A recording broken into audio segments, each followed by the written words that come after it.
अखण्डमण्डलाकारं व्याप्तं येन चराचरं तत्पदं दर्शितं येन तस्मै श्रीगुरवे नमः। सदाशिवसमारम्भां शङ्कराचार्यमध्यमाम् अस्मदाचार्यपर्यन्तां वन्दे गुरुपरम्पराम्। गुरुब्रह्मा गुरुर्विष्णु गुरुदेवो महेश्वरः गुरुसाक्षात् परब्रह्म तस्मै श्रीगुरवे नमः। नित्यानन्दं परमसुखदं केवलं ज्ञानमूर्तिं विश्वातीतं गगनसदृशं तत्त्वमस्यादिलक्ष्यम् एकं नित्यं विमलमचलं सर्वधी साक्षिभूतं भावातीतं त्रिगुणरहितं सद्गुरुं तं नमामि। ॐ सहना भवतु सहनौ भुनक्तु सह वीर्यं करवावहै तेजस्विनावधीतमस्तु मा विद्विषावहै। ॐ शान्ति शान्ति शान्ति। ब्राह्मण क्षत्रिय विशां शूद्राणां च परन्तप कर्माणि प्रविभक्तानि स्वभाव ప్రభవైర్గుణైః। స్వభావ ప్రభవైః వాళ్ళు ఎలా పుడుతున్నారు అంటే వాళ్ళ వాళ్ళ జన్మాంతర సంస్కారం అనుసరించే వాళ్ళ ఆ కులాల్లో పుడుతున్నారు. అంటే జన్మాంతర సంస్కారం ఏదైతే ఉంటుందో దాని ప్రకారమే వీళ్ళని వేరు చేశాను. లేకపోతే మనుషులుగా వీళ్ళందరూ సమానమే. కరెక్ట్. మనుషులుగా అందరికీ రక్తము మాంసము ఎముకలు మజ్జ కొవ్వు త్వక్ చర్మము. ఎందుకంటే శూద్రుని కోస్తే రక్తం వచ్చి బ్రాహ్మణుని కోస్తే పాలు రావు. కరెక్ట్ కదా, సేమ్ అదే ఉంటుంది. మరి అదే ఉన్నప్పుడు ఎందుకు వీడు బ్రాహ్మణుడు ఎందుకైనాడు వీడు శూద్రుడు ఎందుకైనాడు అంటే వాళ్ళు చేసేటువంటి కర్మలు వాళ్ళ వాళ్ళ గుణాన్ని ఆధారంగా ఉంటాయి. వాడు ఏ గుణం కలవాడో వాడు కర్మ అదే చేస్తాడు. అర్జునుడు ఉన్నాడు, అర్జునుడు క్షత్రియుడు, వేషం బ్రాహ్మణ వేషంలో ఉన్నాడు. కరెక్ట్. మత్స్య యంత్రాన్ని ఛేదించాడు కదా. మరి అర్జునుడిని బ్రాహ్మణుడు అన్నావా క్షత్రియుడు అన్నావా? మత్స్య యంత్రాన్ని ఛేదించాడు కాబట్టి క్షత్రియుడు. కర్ణుడు ఉన్నాడు, కర్ణుడు శూద్రుడు. అంటే వాళ్ళ తండ్రి because of the way he was brought up. అంతే కదా. అతను చెప్పుకోవడం కూడా నేను సూతుని కొడుకుననే చెప్పుకుంటాడు. సూతుని చేతి కిందొరకి సూత కళత్రము పారుద్రాకి ఆ సూతుని అన్నమును గుడిచి. నీకు పద్యాలు కూడా అర్థమవుతుంది. సూత కులాంగనయందు నందన వ్రాతము గాంచి సూత పిల్లనే పెళ్లి చేసుకున్నాడు. కరెక్ట్.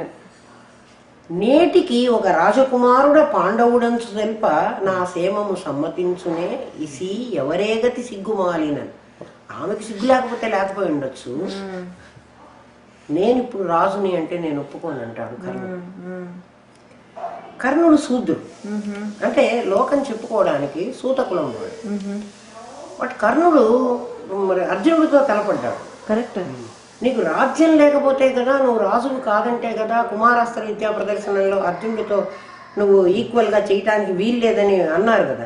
అందుకు కదా దుర్యోధనుడు వచ్చి నీకు రాజ్యమే కదా కావాల్సింది, రాజ్యం వస్తే నువ్వు రాజు అయ్యేటట్లయితే నీకు అంగరాజ్యం ఇస్తున్నాను అన్నాడు. ఇప్పుడు యాదవులందరూ కూడా, యాదవులు అంటే గొల్లవాళ్ళు అంటున్నావు, యాదవులు మరి వాళ్ళు రాజులు, యదువంశ రాజులు. యదువంశం రాజులు. మరి కృష్ణుడు యదువంశ క్షత్రియుడు. క్షత్రియ వంశం కాదు, యదువంశంలో క్షత్రియుడు వాడు. నందుడు కూడా ఆ ఊరికంతా రాజు కదా. నందవ్రజానికంతా రాజు నందుడు. కరెక్ట్. ఇప్పుడు రాజ్యాన్ని బట్టి రాజు అంటున్నారా, కులాన్ని బట్టి రాజు అంటున్నారా కదా. అది కాక ఒకప్పుడు ఇక్కడ మీకు చెప్పాను, ఒక మాదిగవాడు ఒక బ్రాహ్మడి కూతుర్ని పెళ్లి చేసుకుంటాడు. చెప్పరా చెప్పలే చెప్పల్ కాబ్లర్. కాబ్లర్. కాబులర్. వాడు ఏంటంటే బాగా వేదం చదువుకున్నాడు బాగా, బ్రాహ్మణుడిగా నమ్మించాడు. Okay okay. బ్రాహ్మణుడి బికాస్ ఆఫ్ హిస్ ఎడ్యుకేషన్ పెళ్లి చేసుకోవాలి అని చెప్పేవాడు. అంటే వాడు నేనెందుకు కులంలో తక్కువ వాడుగా ఉండాలి, వాడు తక్కువ వాడుగా, వాడు బై బర్త్ వాడు కాబ్లర్. వాడు చదువుకున్నాడు శాస్త్రం, ఎవరి దగ్గర వెళ్ళి చదువుకున్నాడు. కర్ణుడు కూడా పరశురాముడి దగ్గరికి వెళ్ళి నేను తక్కువ కులం శూద్రుని అని చెప్పలేదు కదా, చెప్పకుండా విద్య నేర్చుకున్నాడు. అట్లా వీడు కూడా బ్రాహ్మణుడుగా విద్య నేర్చుకున్నాడు. బ్రాహ్మణ సభల్లో అది అట్లా ఏమి చెప్పకుండా అట్లా విద్య నేర్చుకుంటే అది శపిస్తే శాపం. అదే కదా, గురువు తెలుసుకుని శపించాడు కర్ణుడిని. శపిస్తే తప్పే, కరెక్ట్. కానీ వాడు విద్య నేర్చుకున్నాడు, బ్రాహ్మణులలాగా వేదాధ్యయనం చేశాడు. చేసి వాడు బ్రాహ్మణ సభల్లో తిరుగుతూ అందరితో బ్రాహ్మణులాగా చలామణి అవుతున్నాడు. ఈ పిల్లవాడు చాలా చలాకీగా ఉన్నాడు, చాలా స్పష్టంగా మంత్రం చెబుతున్నాడు, వీడు చాలా బాగున్నాడు అనుకుని ఒక బ్రాహ్మణుడు తన కూతురునిచ్చి పెళ్లి చేశాడు. వాడికి తెలుసు నేను మోసం చేస్తున్నాను వీడిని అని చెప్పి పెళ్లి చేసేసుకున్నాడు. చేసుకున్న తర్వాత ఆ అమ్మాయి అత్తవారింటికి వెళ్ళింది. అత్తవారంటే వాడు బ్రాహ్మణుడుగానే పెట్టాడు, వాళ్ళ అమ్మ వాళ్ళని వేరే పెట్టి వాడింటికి తీసుకెళ్ళాలి, వీడు మంచిగానే తీసుకెళ్ళాడు. ఈ అమ్మాయి బ్రాహ్మణాచారాల ప్రకారం అన్ని చేస్తోంది. తర్వాత ఈ అమ్మాయికి పిల్లలు పుట్టారు.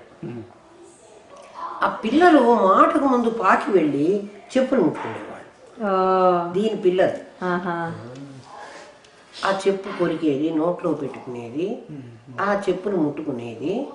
అంటే వాళ్ళ ఆటల్ని బట్టి ఈ అమ్మాయికి అనుమానం వచ్చింది ఒకరోజు, ఎందుకు వీళ్ళు మాటకు ముందుకు వెళ్ళి చెప్పులు ముట్టుకుంటున్నారు, ఈ పిల్లలకి ఏమైంది చూద్దామని భర్తని నిలదీస్తుంది. ఎందుకు నీ పిల్లలు చెప్పులు ముట్టుకుంటున్నారు, ఏమైంది? వాడు నేను కులానికి నేను కాపులర్ని, మరి నేను అట్లా చదువుకున్నాను, నేచరు కులం నుంచి కాదు కదా వచ్చేది అని చెప్తాను. ఈ అమ్మాయి సాటిస్ఫై కాదు, నా తండ్రిని మోసం చేసి నన్ను చేసుకున్నావు కాబట్టి నేను ఇది కదా ఇదివరకు కూడా నేను చెప్పాను, నువ్వు మర్చిపోయినావేమో. తండ్రి దగ్గరికి వెళ్ళి అడుగుతుంది, కుక్క ముట్టుకున్న కుండ ఎట్లా పరిశుద్ధం అవుతుంది అని అడుగుతుంది. కుక్క తెలుసు కదా, అది ఒక కుండని టచ్ చేసింది. ఆ కుండ మళ్ళీ ఇప్పుడు యోగ్యంగా మనం వండుకోవడానికి పనికొస్తుందా, కుక్క ముట్టుకున్న కుండ పనికొస్తుందా అని అడిగింది. కుక్క ముట్టుకున్న కుండ అగ్నిదగ్ధం చేస్తే గాని పనికిరాదు అంటాడు. అగ్నిదగ్ధం అంటే నిప్పులో కాలాలి, నిప్పులో కాలడమే దానికి ఇది, లేకపోతే పనికిరాదు అంటే శాస్త్రం ప్రకారం అది అంటాడు. ఇంకా ఆ అమ్మాయి ఇంటికి వెళ్ళిపోయి ఆ పిల్లల్ని అందరినీ ఇంట్లో పెట్టి తన పుట్టిన పిల్లలు వాళ్ళు 7 మెంబర్స్, 7 పిల్లలు పుట్టారు ఆమెకి. ఆ ఇంట్లో తాను కూడా ఉండి ఆ ఇంటికి నిప్పంటిచ్చేసి అందరూ కాలిపోయినారు. వాళ్ళే కొత్తెమ్మ కొల్లెమ్మ అని ఎన్నమ్మ అని వాళ్ళకి ఎట్లా వీళ్ళకి తిండి వాళ్ళు బ్రాహ్మణుడుగా వాళ్ళకి చేయటానికి వీల్లేదు. దే ఆర్ నాట్ బ్రాహ్మణ్స్, అంటే బ్రాహ్మణ కర్మకాండ జరగడానికి, శూద్ర కర్మకాండ కూడా జరగడానికి లేదు. ఎందుకంటే వాళ్ళ తండ్రి బ్రాహ్మణుడుగా ఉన్నాడు. తండ్రి బ్రాహ్మణుడు కదా, బ్రాహ్మణుడుగా అంటే బ్రాహ్మణ ఆచారంలోనే ఉన్నాడు వాడు ఇప్పుడు ప్రజెంట్ కూడా.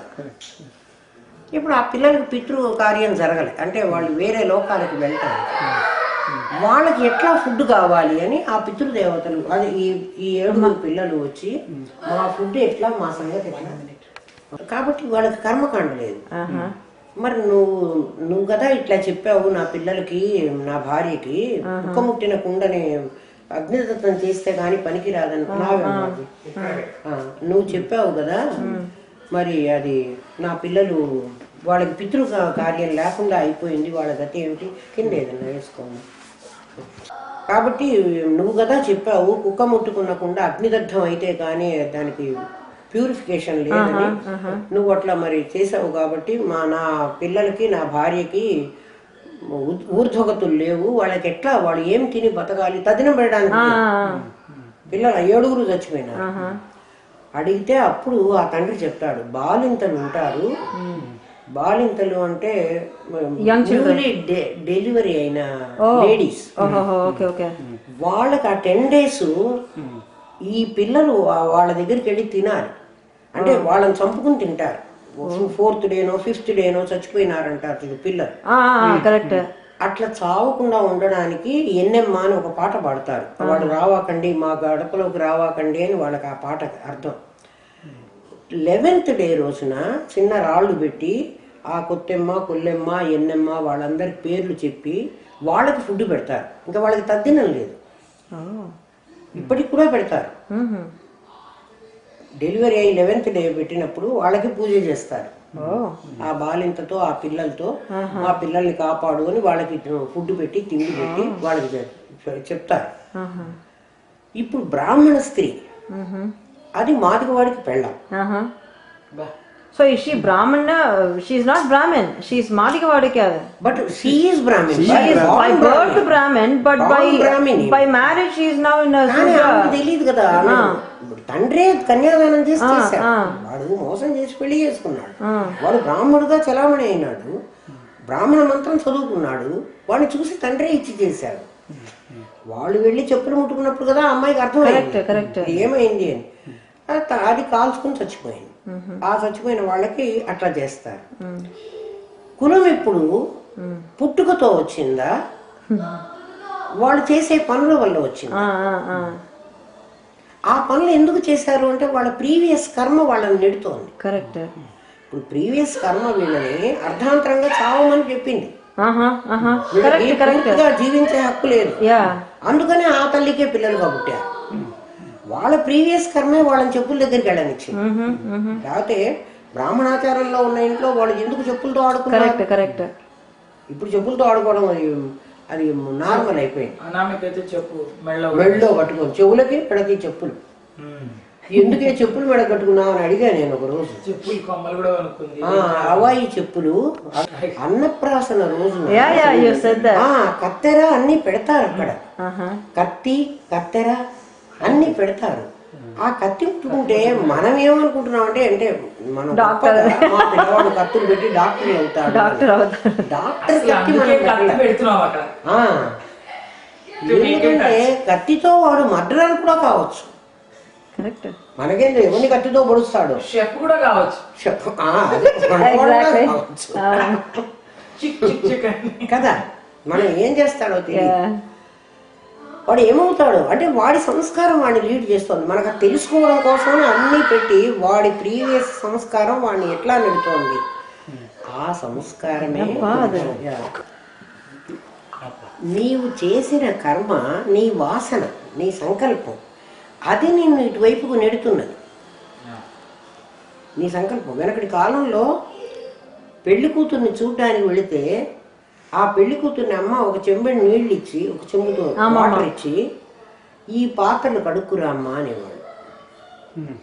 ఒక చెంబులో వాటర్ ఇచ్చి ఆ అమ్మాయి ఆ పాత్రలు కడిగి ఆ నీళ్లు మిగల్చుకొని వస్తే ఓ ఈ పిల్లని మనం పెళ్లి చేసుకోవచ్చు అనుకునేవాడు. అది కంప్లీట్గా పోకుండా కడిగి ఆ నీళ్ళని అయిపోగొడితే ఆ పిల్లని చేసుకునేవాడు కాదు. అది ఎట్లా చేస్తుంది? లోపలికి వచ్చేటప్పుడు బురద కాళ్ళు అంటారు, బురదలో కాళ్ళు మడ్డు, అది ఎంత కాళ్ళు అట్లా వచ్చేవాడు. ఈ చెంబు నీళ్ళు ఇస్తారు ఆ చెంబు నీళ్లతో ఆ పెళ్లి కొడుకు కాళ్ళు కడుక్కుంటాడా సరిగ్గా, ఆ బురదంతా పోగొట్టుకుని వాడు ఇంకా కొన్ని నీళ్లు మిగులుస్తాడు. నీళ్లు పోస్తారు అక్కడ వాకిట్లో, వాడు నడిచి రావాలి. ఎందుకంటే చెప్పులు వేసుకొని ఇంటి దాకా వచ్చి ఇక్కడ చెప్పులు వదిలే అలవాట్లు లేవు కదా. పెద్దవాళ్ళు ఉంటే అసలు చెప్పులు వేసుకోకూడదు. పెద్దవాళ్ళ ఎదుట చెప్పులు వేసుకొని నడవకూడదు. వాడు బురదలో నడిచేస్తాడు. ఆ బురద వాడు కడుక్కుంటే చెంబడి నీళ్ళు ఇస్తారు కాళ్ళు కడుక్కోవడానికి. వాడు చెంబు అయిపోగొట్టి ఇంకో చెంబు అడిగితే వాడు డిస్క్వాలిఫై. అంటే టెస్ట్ చేసే వీడు సంసారాన్ని జాగ్రత్తగా చేసుకుంటాడా, వీడు పాడు చేస్తాడా. సంసారాన్ని పాడు చేస్తాడు. అట్లా టెస్ట్ చేయటానికి వాళ్ళ వాళ్ళ సంస్కారాలను బట్టే వాడు చేస్తారు. బ్రాహ్మణులు, క్షత్రియులు, వైశ్యులు, శూద్రులు అనేవాళ్ళు మనుషులందరూ సమానమైన 4 జాతులని వాళ్ళ కర్మను బట్టి నేను విభజించాను. అంతేగాని వీళ్ళు కాదు, వాళ్ళ గుణాన్ని బట్టి కాదు. చాతుర్వర్ణ్యం మయా సృష్ట్యం. దేని బేస్ చేసుకుని చేశాడు? గుణ కర్మ విభాగశాల. గుణాన్ని కర్మని బట్టి చేశాడు. ఏమిటి గుణం అంటే సాత్విక గుణము ఫుల్గా ఉండేవాడు బ్రాహ్మణుడు. వాడికి సత్వమే ఉండాలి. వాడికి రజస్సు తమస్సు రాకూడదు. ఎట్లా అట్లా ఉంటుంది? తమస్సు లేదు, తమస్సు రాకుండా ఉంటే ఎట్లా నిద్రపోతాము? నిద్రపోవడం రెస్ట్ వేరు హేమా. తమస్సు రావడం అంటే నీకు మోహం కలగడం తమస్సే.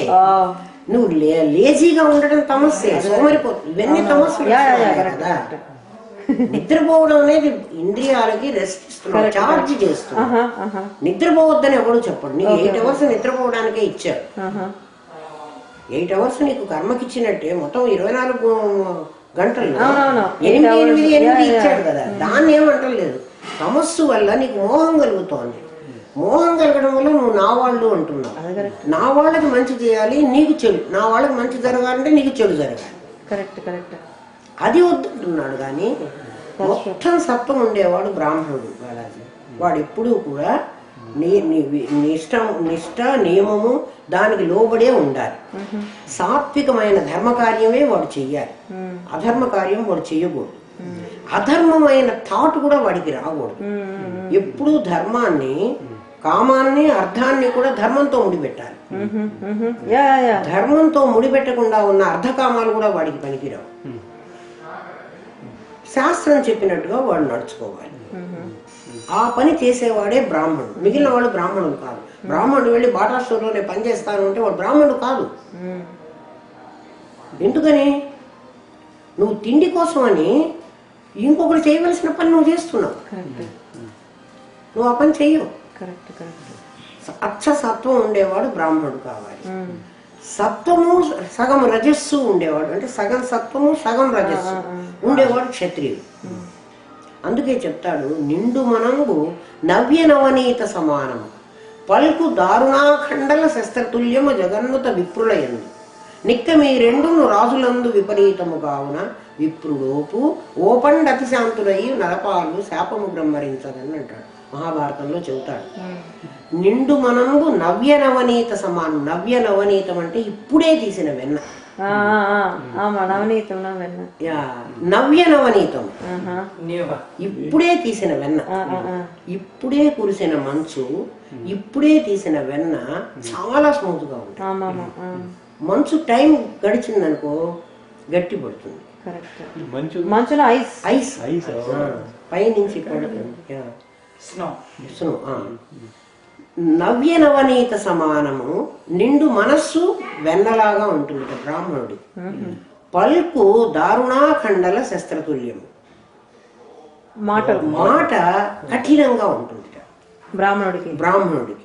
మనస్సు నవనీతంగా, అంటే లోపల నీకు ఎవ్వడికి అపకారం చేద్దామని ఉండదు.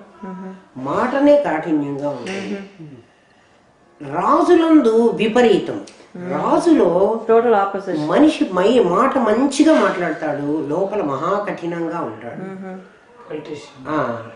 అంత పైకి బాగా రావుగోపాలరావు లాగా మాట్లాడతాడు. జగన్నుత విప్రులయందు నిక్క మీ రెండును రాజులందు విపరీతము. రాజులందు దీనికి ఆపోజిట్. అందుకని విప్రుడు ఓపండ్ అతిశాంతుడయ్యి నరపాలుడు శాపము గ్రమ్మరించదని. బ్రాహ్మణుడు ఒకవేళ శపించినట్లయితే, శపించాడు అనుకో, విప్రుడోపు. ఎందుకంటే వాడికి మనస్సులో నవ్యనవనీతంగా ఉంది. అందుకని ఆ శాపాన్ని వాడు తీసుకోగలడు, పరిష్కారం చెప్పగలడు. So that's why when Parikshit, this guy came and said, he came back and said like, what is it? అది శమీకుడు వేస్తే, ఆ పామును వేసిపోతే విప్రుడోపు బ్రాహ్మణుడు శాపాన్ని గ్రమ్మరించగలడు. నరపాలు రాజు గ్రమ్మరించాలి. రాజు తిరిగి తీసుకోలేదు. ఎందుకంటే రాజుకు మనస్సులో కాఠిన్యం ఉంది, మాట మంచిగా మాట్లాడుతున్నాడు. ఎందుకని అంటే వాడు రజస్సుతో ఉన్నాడు. దాన్ని బట్టి వీడిని రాజు అంటున్నా కానీ రాజులని పుట్టుకతో బ్రాహ్మణులని అటువంటి కులాలు లేవు అర్జున చెప్తున్నాడు పరమాత్మ. వాడు కర్మని బట్టి గుణ కర్మ విభాగశ, గుణాన్ని కర్మని బట్టి సగము రజస్సు సగము తమస్సు ఉండేవాడు వైశ్యుడు. వాడికి సగం తమస్సు ఉంటుంది, అందుకే ధనం మీద వాడికి వ్యామోహం ఉంటుంది. బ్రాహ్మణుడికి ధనం మీద వ్యామోహం ఉండకూడదు, రేపటి బ్రాహ్మణుడు దాచుకోకూడదు. బ్రాహ్మణుడు ఉపవాసం ఉంటే ఆ ఊరి వాళ్ళందరికీ పాపం చుట్టుకుంటుంది. బ్రాహ్మణుడిని ఉపవాసం పెట్టకూడదు. వాడు ఏం పని చేసినా చేయకపోయినా వాడిని పోషించవలసిన బాధ్యత ఆ ఊరి వాళ్ళది. ఎందుకంటే వీడందరికీ మేలు కలగాలని మనస్సులో. కరెక్ట్. రాముడు మీరు దేవుళ్ళందరికీ పూజ చేసిమన్నాడు, ఆల్ బ్రాహ్మిన్స్ అంతా పూజ చేయమని. శూద్రుడు తమస్సు, మొత్తం తమస్సే వాడికి, ఇంకా రజస్సు లేదు వాడికి. తమస్సుతోనే వాడు కేవలం వాడి పని వాడు చూసుకోవడం. సాత్విక బుద్ధి లేదు కాబట్టి వాడికి వాడు దేవుడు మోక్షము అవి ప్రయత్నాలు చెయ్యక్కర్లేదు. మరి వాడి పని ఏమిటంటే జస్ట్ వ్యవసాయం, వాడు డ్యూటీ చేయటం. ఈ డ్యూటీ వల్ల వాడు పంట పండిస్తున్నాడు. ఈ పంట తిన్నవాడు వీడు మేలు జరగాలని కోరుకుంటున్నాడు. అన్నదాత సుఖీభవ అంటున్నాడు కదా వాడు, కదా వాడికి అదే పుణ్యం వస్తుంది. వాడికి వేరే అక్కర్లేదన్నాడు. ఇట్లా వాళ్ళు చేసే పనులను బట్టి ఆ పని చేయడానికి కావలసిన వాడి గుణాన్ని బట్టి నేను కుల విభజన చేశాను. పుట్టుకతో వచ్చిన కులం కాదు. ఎందుకు అంటే ద్రౌపది వాడిని పెళ్లి చేసుకోవడానికి మత్స్యంత్రాన్ని ఛేదించాడు అర్జునుడు. ద్రౌపది అనుకుందిట, అరే నేను ఇంత రాజు కూతుర్ని అయ్యుండి ఒక బ్రాహ్మణుడిని పెళ్లి చేసుకోవాల్సి వచ్చింది. ఆ బ్రాహ్మణుడు ఎటువంటి వాడు? భిక్షమెత్తుకునేవాడు. ఏకచక్రపురంలో అడుక్కునే బ్రాహ్మణుడు, ఒక అడుక్కునే వాడిని పెళ్లి చేసుకోవాల్సి వచ్చింది. అందుకు ఆమెకి ఇష్టం కాలే. అంతకుముందు కర్ణుడు దాన్ని మత్స్యంత్రాన్ని ఛేదించడానికి వచ్చాడు. But I think because of Sudra category, they did not let him do it. నువ్వు రాజువే కానప్పుడు నువ్వు మత్స్యంత్రాన్ని ఛేదించడానికి నీకు అర్హత లేదన్నాడు. అర్హత లేదంటే నేను అంగరాజుని అని చెప్పాడు దుర్యోధనుడు. వెంటనే వాడు అంగదేశానికి రాజు, వాడు రాజు కాకపోవడం ఏంటి? నువ్వు రాజు అయినా కూడా ఇది క్షత్రియ పరీక్ష కాదు. ఆమె వీర్యశుల్క, ఆమెకి ఏమిటంటే పరాక్రమం. ఎవడు ఆ రోజు ఆడపిల్లకి డబ్బిచ్చి పెళ్లి చేసుకుపోయేవాడు. అది శుల్కం అంటారు, కన్యాశుల్కం. వరదక్షిణ లాగా కన్యాశుల్కం. వరదక్షిణ అంటే అబ్బాయికి ఇచ్చేది, కన్యాశుల్కం అంటే అమ్మాయికి ఇచ్చేది. ఒకప్పుడు ఇచ్చి చేసుకుని పోయేవాడు. అందుకే అమ్మాయి స్వయంవరం దాన్ని అది సెలెక్ట్ చేసుకుండేది. వాళ్ళు ఏదో ఒక పరీక్ష పెట్టేవాడు తల్లిదండ్రులు. ఆ పరీక్షలో వీడు నెగ్గితేనే వాడికి ఆ పల్లెని ఇవ్వాలి. అంటే రాముడికి అంతే కదా. శివధనుస్సుని ఎవడు ఎక్కువ పెడితే వాడికి ఇస్తానన్నాడు. శివధనుస్సుని అందుకు సీత వీర్యశుల్క అంటారు. వీర్యశుల్క అంటే వాడి పరాక్రమమే శుల్కంగా పెట్టాడు. ఇప్పుడు అర్జునుడు వాడి పరాక్రమం, వాడి విలువిద్యనే శుల్కంగా పెట్టాడు. ఈమె పెళ్లి చేసుకుని తీసుకుపోవాల్సి వచ్చింది. నువ్వు ఇది క్షత్రియ పరీక్ష కాదు కదా. క్షత్రియ పరీక్ష అయినట్లయితే క్షత్రియులకు ఏదన్నా గెలవమనో అట్లాంటివి పెట్టాలి. నువ్వు ఇది మేము వివాహం కోసం పెట్టుకున్నటువంటి బల పరీక్ష అయితే ఇందులో నువ్వు పాల్గొనడానికే నీకు అసలు అధికారం లేదన్నాడు. నువ్వు క్షత్రియుడు కాదు కదా. మరి బ్రాహ్మణులు ఎట్లా పాల్గొననిచ్చారు అని అడిగారు. క్షత్రియుడి కంటే ఇంకా ఉన్నత కులం కాబట్టి క్షత్రియుడు ఎవడు చేత కాదన్నప్పుడు ఇంకా మన రాజ్యంలో ఇంకెవడూ లేడా, నా కూతురు పెళ్లి కాకుండా ఇట్లా ఆగిపోవాలా. ఒకప్పుడు దశరథుడు కూడా, జనకుడు కూడా ఇదే మాట అన్నాడు. రాముడు మరి 16 ఏళ్ల పిల్లవాడే కదా. విశ్వామిత్రుడు చెప్పేదాకా రాముడు ఏం సభలోకి వచ్చి విల్లు విలుస్తానని కూర్చోలే. ఎవడు విరచలేకపోతే ఇంకా ఆవిడ ఏడుస్తోంది, నా పిల్లకి ఇంకా పెళ్ళే కాదా, ఎవడు నువ్వు ఇటువంటివి పెట్టావు, ఈ శివధనుస్సుని ఛేదించమని.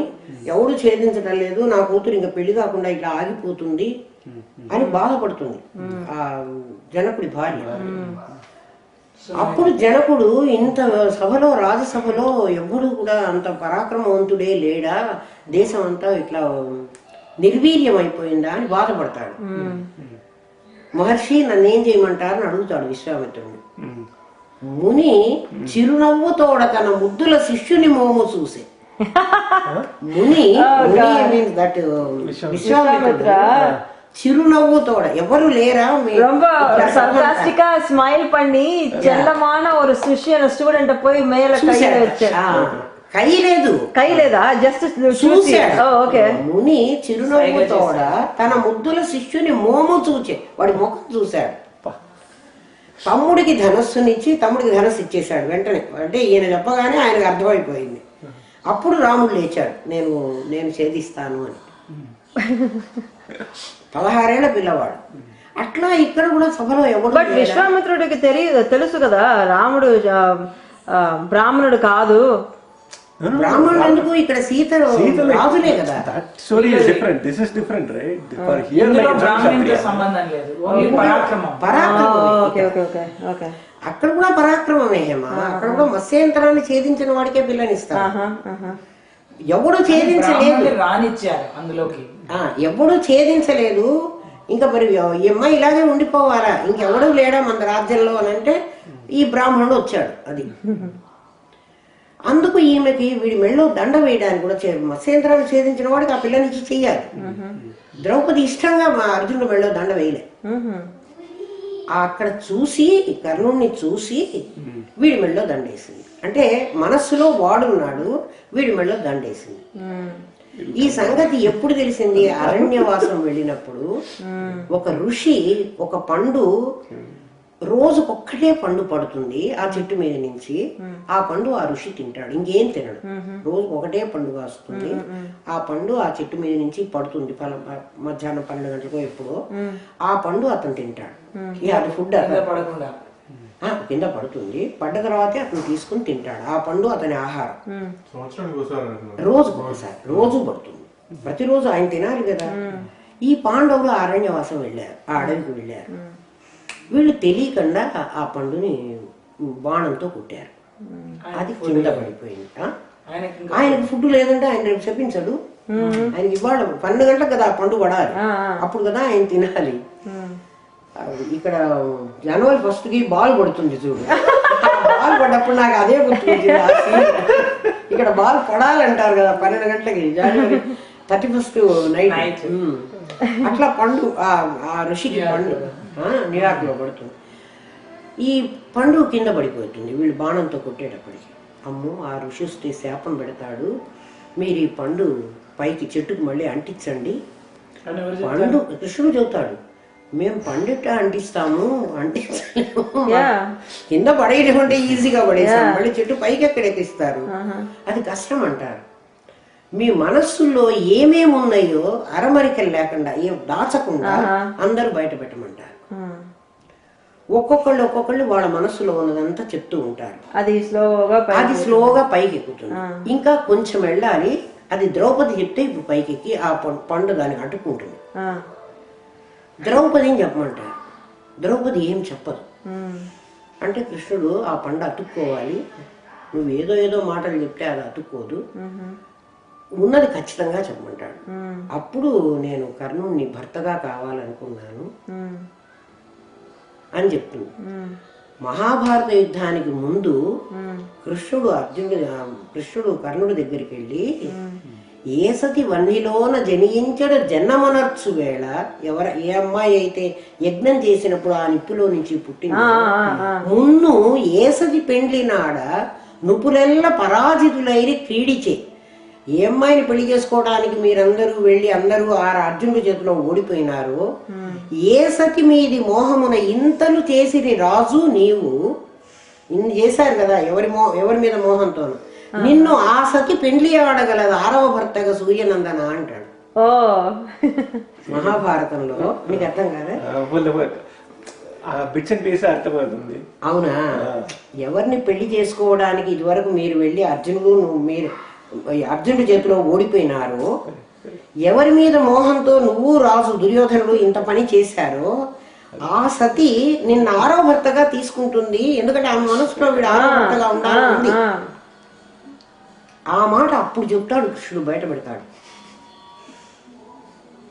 మహాభారతం నిజంగా చదువుకుంటే చాలా బాగుంటుంది. మరి వీళ్ళకి అందరికీ ఎందుకు దాని మీద ఇంట్రెస్ట్ ఉండదో నాకు తెలియదు. బట్ అప్పుడు కర్ణుడు ఏం చెప్తాడు? కర్ణుడు చెబుతాడు కదా, సూతుని చేతికి దొరికి నేను శూద్రవాణ్ణి, సూత పిల్లని పెళ్లి చేసుకున్నాను, ఇవాళ నేను రాజకుమారుని నువ్వు చెబితే నేను రాను, దుర్యోధనుడికి నా ఫ్రెండ్, నేను వాడి దగ్గరే ఉంటానంటాడు. రాడు. కానీ కృష్ణుడు చెబుతాడు, చాలా బాగా చెబుతాడు. నువ్వు గనక అక్కడికి వచ్చేటట్లయితే నేనేం చేస్తాను. 5 మందితో ఆపేసింది కదా, ఇంకా పతి అక్కర్లేదని ముందులో. ముందు కూడా ఆమె పతి పతి అని 5 సార్లు, 6వసారి పా అన్నది. కానీ అనేటప్పటికి మూసాడు కదా, అందుకే 6వ భర్త కాలే గాని, బట్ 6వ భర్త కావాలి అని ఆవిడ మనసులో ఉంది. అంటే వాళ్ళంతా ఆల్రెడీ 6 మందిని కనిపెట్టింది కదా విదౌట్ కాదు. వాళ్ళు అట్లా. కానీ ద్రౌపది తప్పు కాదు వాళ్ళది. ప్రతి భర్త దగ్గర నుంచి ఇంకో భర్త దగ్గరికి వెళ్ళేప్పుడు ఆమె అగ్నిప్రవేశం చేసేది. నిప్పులోనే పుట్టింది కదా, అగ్నిప్రవేశం చేసి ఇంకొకటి దగ్గరికి భర్తగా వెళ్ళేది. ఎవడికి భార్యగా ఉంటుందో అప్పుడు ఆ మిగిలిన వాళ్ళ బావగారులు, వీళ్ళు మరుదులు లాగా చూసేది. కాంప్లికేటెడ్ లాజిక్ కాంప్లికేటెడ్ అయినా మరి ఆమెకి అట్లా అలాంటి రోల్ అది, ఆమె రోల్ అది. అంతే. కాబట్టి అర్జున, బ్రాహ్మణులు, క్షత్రియులు, వైశ్యులు, శూద్రులు అని 4 జాతులు లేరు. వాళ్ళ గుణాన్ని బట్టి, వాళ్ళ కర్మని బట్టి. గుణం అంటే వాడు మంచివాడు, వాడు చెడ్డవాడు కాదు, సత్వరజస్తమో గుణాలు. వాటిని బట్టి వీళ్ళకి కుల నిర్ణయం జరిగింది. ఇప్పుడు ఏమైపోయిందంటే, ఏ కులంలో తండ్రి పుట్టాడో ఆ కులంలో పుట్టినవాడు వాడి కొడుకు, వాడి కులం వాడి. దాని కృష్ణుడు అడుగుతాడు, జన్మతః అంటున్నారు, జన్మించినప్పుడు ఎవడు చూశాడు? అది కరెక్ట్. చూడలేదు అంటే ఒక కాబ్లరు తండ్రి ఉన్నాడు, వాడికి ఒక భార్య ఉంది. వాడి భార్య ఒక బ్రాహ్మణుడు ఎవరితోనో సంబంధం పెట్టుకుని ఒక పిల్లవాడిని కన్నది అనుకో. ఎవరితోనో సంబంధం పెట్టుకుంది, ఒక పిల్లవాడిని. ఇప్పుడు ఈ పిల్లవాడు ఎవడి కొడుకు అని చెప్తారు? వీడి కొడుకు అని చెప్తారు. ఎవడి కొడుకు? ఈ కాబ్లర్ భార్య ఇంకొకటి బ్రాహ్మణుడితో సంబంధం పెట్టుకుని పిల్ల కంటుంది. ఇవ్వలో కాంప్లికేటెడ్ இருக்குது. నువ్వు కులం ఎట్లా నిర్ణయిస్తావు? So at that point it is like impossible to say. ఒకవేళ వాళ్ళకి పిల్లలే లేరు, పిల్లల్ని తెచ్చుకుని పెంచుకున్నారు, అడాప్షన్ లేదు. ఎక్కడో అడవిలో ఎక్కడో ఒక పిల్లవాడు దొరికాడు, నీకు పిల్లలే లేరు, నువ్వు ఆ దొరికిన పిల్లవాడిని తెచ్చి పెంచావు. ఇప్పుడు వాడిని నువ్వేమంటావు? నీ కొడుకే అంటావు కదా. కదా, ఇప్పుడు నీ కొడుకు అంటే నీ కులమే చెందాలా వాడికి? అవును, అంతే కదా. వరాదేంటి కాదు అని ఎందుకంటావు? నీ కులమే ఉంటుంది.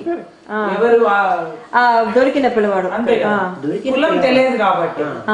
నీకు ఎప్పుడు వాడి కులం తెలుస్తుందో నీకు చెప్పనా? వాడు చచ్చిపోయినప్పుడు వీడి తండ్రి వీడి తాత రావాలని మంత్రం పిలుస్తున్నది. వాడు అసలు తండ్రి అసలు తాత వచ్చేస్తారు. వాడు అసలు తండ్రి అసలు తాత వస్తారు. వీడి తండ్రి వీడి నాన్న వీళ్ళు రారు. అర్జునుడు అడిగిన సమస్య అది కదా. అది కరెక్ట్. అర్జునుడు అడిగింది ఇదే కదా. అప్పుడు లుప్త పిండోదకులు అవుతారు కదా వీళ్ళు. వీళ్ళకి పిండం పెడితే ఎవరికి చెందుతుంది ఆ పిండం? లుప్త పిండోదకులు అన్న పదానికి అర్థం ఏమిటంటే ఇప్పుడు చెప్తా చూడు. ఒక్క నిమిషం. ఏమ్మా నీకు అర్థం కడుతున్నాడు కృష్ణుడు ఇక్కడ నీ 3 విశ్వాసాలని ఖండిస్తున్నాడు. ఏమా ఎట్లా ఖండిస్తున్నాడంటే, ఇప్పుడు అర్జునుడు అడిగిన ప్రశ్న ఏమిటి? అర్జున విషాద యోగంలో నేను ఈ రాజులందరినీ చంపేస్తాను, వీడే చంపగలిగినట్టు మాట్లాడే కదా, వీళ్ళందరినీ చంపేస్తాను. వీళ్ళ భార్యలు అంతా చిన్నవాడు, వీళ్ళు ఇంకెవడితోనన్నా సంబంధం పెట్టుకుని పిల్లల్ని కంటారు. అట్లా వీడే నిర్ణయం చేస్తున్నాడు. అంటే ఎక్స్పెక్ట్ చేస్తున్నాడు. సొసైటీ అట్లా ఉంది. ఆ పిల్లలు పిండం పెట్టారనుకో, అదే ఆ పిల్లలు చచ్చారో వాళ్ళకి పిండం పెట్టాల్సి వచ్చిందో, పిండం పెట్టేది చచ్చిన తర్వాతే కదా. ఇప్పుడు పెట్టినప్పుడు ఎవరిని పిలవాలి? తండ్రిని పిలవాలి, తాతని పిలవాలి, ముత్తాతని పిలవాలి. ఇప్పుడు ఈ పుట్టిన పిల్లవాడుది తండ్రి ఎవడు? అదే తెలియాలి. అంటే వీళ్ళు లోకం ఎట్లా పిలుస్తుంది అంటే ఈమెకు భర్త ఈ చచ్చిపోయినాడే యుద్ధం వాడి పిల్ల వాడిని పిలుస్తారు. వాడు వీడు వాడి కొడుకు కాదు. కాదు కదా. నువ్వేంటి Hema? I'm confused now totally. I'm lost. That lady doesn't have husband. So she remarried somebody. Oh, remarried. Married or Oh, వేరే ఎక్కడో సంబంధం పెట్టుకుని. Okay. married or whatever. She has a kid, son with another person. Aama. Okay, okay. Now I understand. Father ఎవరు? ఈ ఈ father. Kid చచ్చిపోయినాడు అనుకో. Not that father. Now both are dead. అమ్మా ఎంత అప్ప వరదు. ఇప్పుడు వీడు ఈ కొడుకుకి పుట్టిన కొడుకు ఏం చేస్తాడంటే ఈ కొడుకుని తండ్రిగా వీడికి వాడు తండ్రి వీడు కదా. ఈ తండ్రిని పిలుస్తాడు. నీకు ఇప్పుడు అర్థమయ్యేది చెప్తా చూడు. ఒకడు ఏ చచ్చిపోయినాడు హేమ కదా, ఏ వైఫ్ బి, బి ఒక తో సంబంధం పెట్టుకుని ఒక కొడుకుని కన్నది. పుట్టిన వాడు డి. ఇప్పుడు డి చచ్చాడు, వాడి కొడుకు ఈ. ఇప్పుడు ఈ ఏం చేస్తాడంటే డికి ఇప్పుడు వీడి ఏని పిలుస్తాడు. ఎందుకంటే వీడి తల్లి వీడి ఇంట్లో ఉన్నాడు కదా అని ఏని పిలుస్తాడు, ఏ తండ్రిని పిలుస్తాడు. కానీ వీడి వంశం వాళ్ళు కాదు, వీడు సి వంశం. ఇప్పుడు సిని పిలవడు వీడు ఏని పిలుస్తాడు. ఏ పిలిస్తే దేవతలు గాని ఈ పితృదేవతలు గాని ఎలాగంటే ఎవడికి పెట్టిన ఫుడ్ వాడే తింటాడు. గణపతికి ప్రసాదం పెట్టావు, గణపతే తింటాడు. ఏ దేవుణ్ణి పిలిచి వాడికి ఇది చెందాలి అని నువ్వు పెడుతున్నావు, వాడికే చెందుతుంది, పక్క వాడు తినడు. Okay, I have a question now. Okay, C కొడుకు డి, డి కొడుకు ఈ. ఇప్పుడు ఈ చచ్చిపోయాడు, డి చచ్చిపోతే వాడికి ఎట్లాగైనా తద్దినం పెట్టాలి. తద్దినం పెట్టేటప్పుడు ఆ మంత్రంలో వాళ్ళు పిలుస్తున్నారు కదా జనరేషన్. ఎవరిని పిలుస్తాడు? అది ఆ మంత్రంలో ఏని పిలుస్తాడు. లేదు, ఎందుకు అది కామన్ మంత్రం కదా, అది అందరికి ఒకేలాగా మంత్రం పోతుంది కదా. వీడితో సంబంధం కదా, వీడితో సంబంధం ఉన్నది. వాడు తండ్రి కాదు కదా, తప్పు చేసింది. లోకం ప్రకారం వీడు ఎవరి కొడుకుగా ఉన్నాడు? ఏ కొడుకుగా ఉన్నాడు? ఏ కొడుకుగా ఉన్నాడు? ఏ కొడుకుగా ఉన్నాడు? ఏ రాడు, వస్తాడు. ఎందుకు వస్తాడు? పిలిచాడు కదా, తీసుకుపోవాలి. తినడు. అది కరెక్ట్. అప్పుడు వాడు ఫుడ్ కాదు అది. అప్పుడు వాడు ఏమవుతాడు? లుప్త పిండోదకులు అవుతారు. చిచ్చు లుప్త పిండోదకు, పిండం పెట్టాడు, ఉదకం ఇచ్చాడు, వాడిది కాదు, వాడు తినకూడదు. బట్ వాళ్ళు ఎవడు రావాలి? సి రావాలి. సిని పిలవలేదు, వాడు ఎట్లా వస్తాడు? లేదమ్మా, నాకు ఏ క్వశ్చన్ అంటే ఆ మంత్రంలో కామన్ మంత్రమే కాదు. కామన్ మంత్రం ఎందుకు అవుతుంది? నీ పేరు చెప్పి నీ తండ్రి అంత శాస్త్రీయంగా తదినం పెట్టాలి అనుకున్న డి కదా పోయాడు, ఈ కదా పెడుతున్నాడు, ఈ పెడుతున్నాడు, డి అంత శాస్త్రోక్తంగా పెట్టాలంటే ఈ బి ఆమె ఆ సీతో ఎందుకు ఈ డీని అంటుంది అసలు?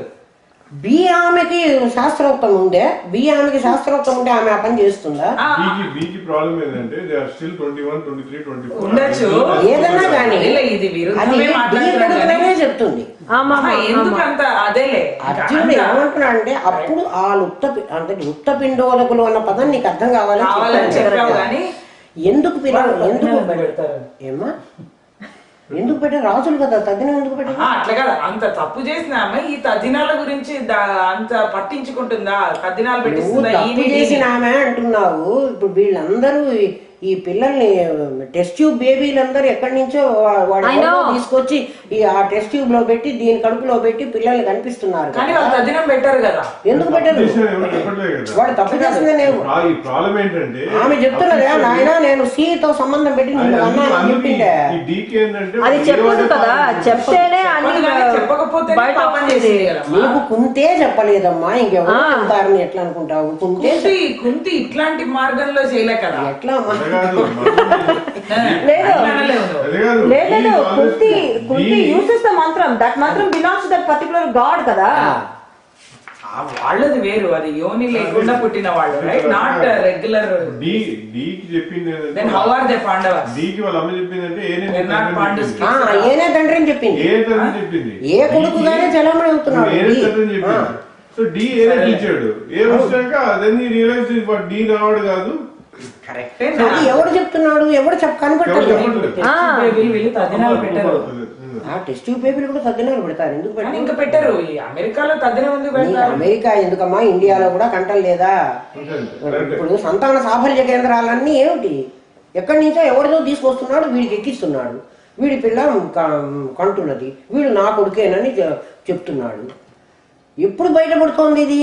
వాడు చచ్చినప్పుడు, ఆ లుప్త పిండోదకులు అయినప్పుడు బయటపడుతోంది. ఇప్పుడు నీకు కన్యాదానం చేసేటప్పుడు జనరేషన్స్ పిలుస్తున్నాడు, ఇది నా కూతురు, నేను కన్నాను, దీన్ని మన ఇంటికి కోడలుగా తీసుకొస్తున్నాను. ఈయనకి పుట్టబోయే కొడుకు గాని కోడలు పిల్లలు గాని మీ సంబంధమైన వాళ్ళు.